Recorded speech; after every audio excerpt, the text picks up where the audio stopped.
estamos nos aproximando de um tema muito importante do nosso programa Adoração em Família. Nós estamos estudando o livro Mente, Caráter e Personalidade. Hoje o capítulo 25, Amor e Sexualidade na Vida Humana. Temos com a gente aqui os pastores Jair Góes, que é líder de Ministério da Família para a região centro-oeste do Brasil, mora em Brasília. E temos também com a gente o pastor José Santos, ambos já estiveram em outros programas aqui conosco. O pastor José Santos também é líder de Ministério da Família para a região sul do Brasil, mora em Curitiba. Muito bom ter vocês aqui. Pastor José Santos, você fala muito nos seus seminários de culto da família. Eu sei que você gosta de falar sobre isso. Qual deve ser a frequência do culto da família? Eu sei que algumas pessoas pensam que o culto da família é para o pôr do sol de sexta-feira. É isso mesmo? Pastor, deve ser diariamente, deve acontecer todos diariamente. E não tem férias. Você pode ter férias em relação à escola, trabalho, mas o culto da família deve acontecer todos os dias, de manhã e à tarde. O sacrifício da parte da manhã e à tarde também. Não tem como dar férias para nem feriado, nem domingo, nem sábado. Não importa. Se as crianças estão em casa, os filhos, se estão viajando ou não, o culto familiar deve acontecer diariamente. O Senhor em primeiro lugar. E qual é a duração do culto, pastor? Deve ser curto, pastor. Não pode ser muito longo. Tem que ter aquele gostinho, eu quero mais. As crianças, os membros da família precisam sentir o desejo de continuar na presença de Deus. Ou seja, é rápido mesmo. Bem rápido. Literalmente, é vapt-vupt. Então vamos agora, eu quero convidar você para vir com a gente para o Guia de Estudos, capítulo 25. Nós vamos para a primeira pergunta, cuja resposta está na página 221. Qual o conselho de Deus para pais de juvenis que pensam estar apaixonados, pastor Jair? Interessante, pastor Marcos, que aí vale mais do que nunca a presença dos pais para orientar os filhos. Primeiro, ajudá-los a entender que namoro é compromisso. E ao começar a namorar, o jovem tem que estar pensando em casar.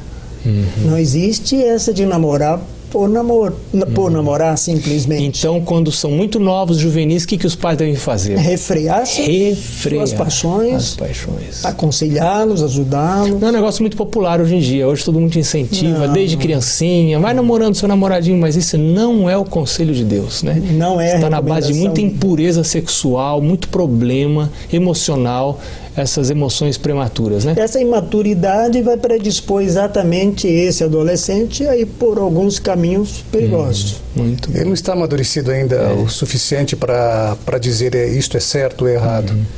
Então tem que ter... A próxima pergunta está relacionada a práticas sexuais dentro do casamento.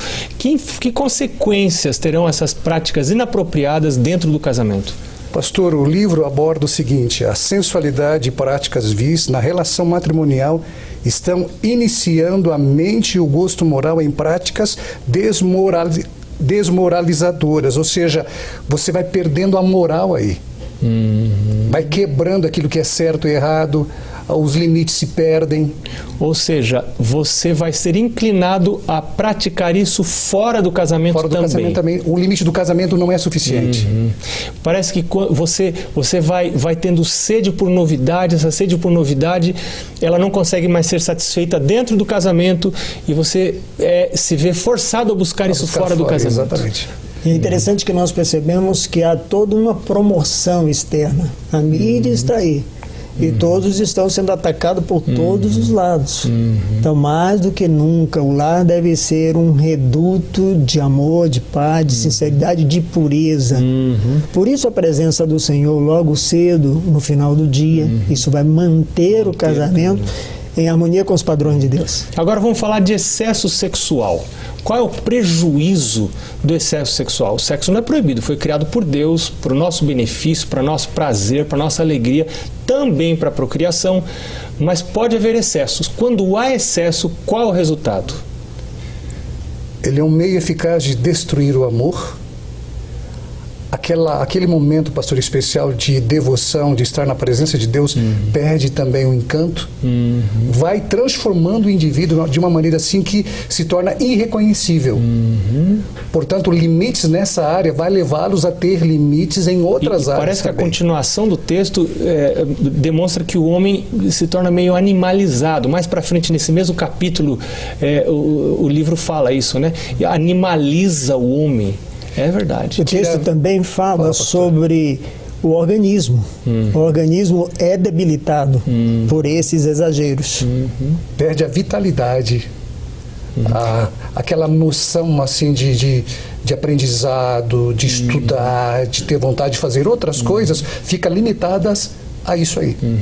Agora, a próxima pergunta tem a ver com um princípio espiritual que pode ser aplicado tanto para a santificação quanto para a impiedade. Qual é esse princípio?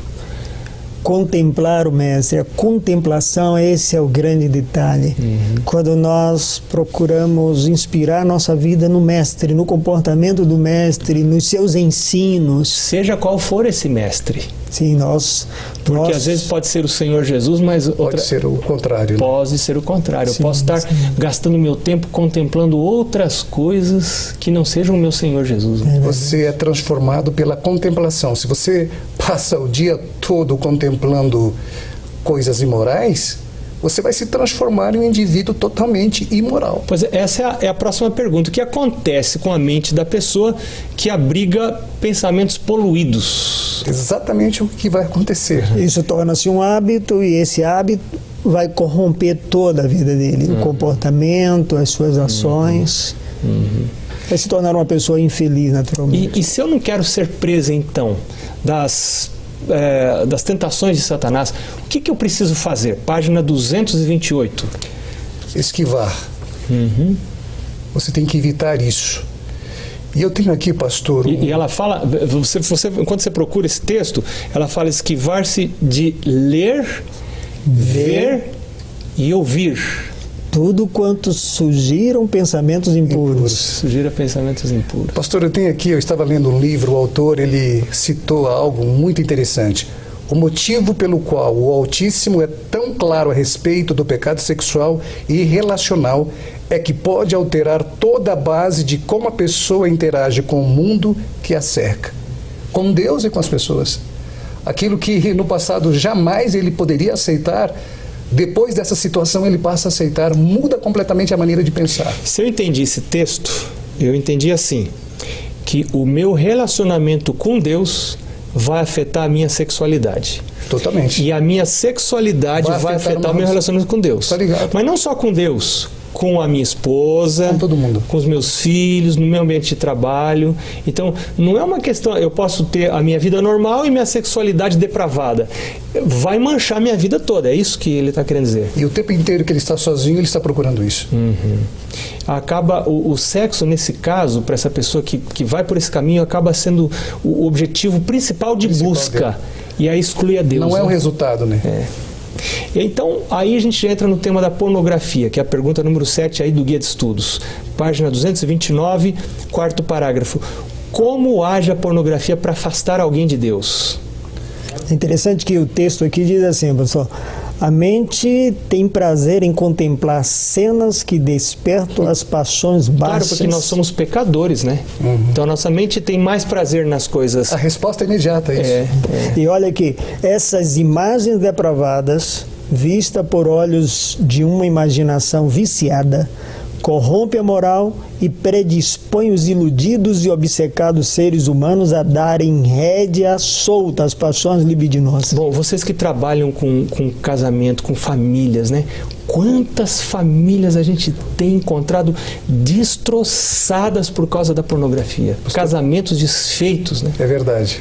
Pais que não são mais exemplo para os filhos, que chegam em casa, em vez de se relacionarem com a esposa, com os filhos, preferem ter a gratificação imediata. Isso, imediata. Tem que ser agora, sozinho. E você fica um alienado, porque é muito mais fácil você obter o prazer de uma pessoa que não se relaciona com você, do que você ter que investir num relacionamento, perdoar, se doar, né? Agora precisamos considerar, Marcos, que Deus, em sua bondade, pode socorrer essas pessoas, pode ajudar esses esposos ou esposas. Deus é o amparo para essas pessoas se eles, com decisão... É uma luta. É uma luta, mas eles precisam tomar uma decisão radical ao lado do Senhor. E isso tem a ver com a próxima pergunta também, que está relacionada com masturbação. Qual é o resultado certo da masturbação se não for abandonada? O que vai fazer? E Deus está dizendo o que vai acontecer. O texto coloca aqui, o resultado certo será o completo naufrágio de corpo e espírito. Aquele homem que foi criado como o ser mais nobre da terra, criado à imagem de Deus, o texto diz, transforma-se num animal. Eu acho que durante o estudo de hoje nós recebemos um convite de Deus para uma vida pura, uma vida santa. Nós não somos assim. Nós somos pecadores, nós temos inclinação para o pecado. Mas o Senhor Jesus está nos chamando e nos oferecendo um coração novo. Eu quero dar um coração novo para você.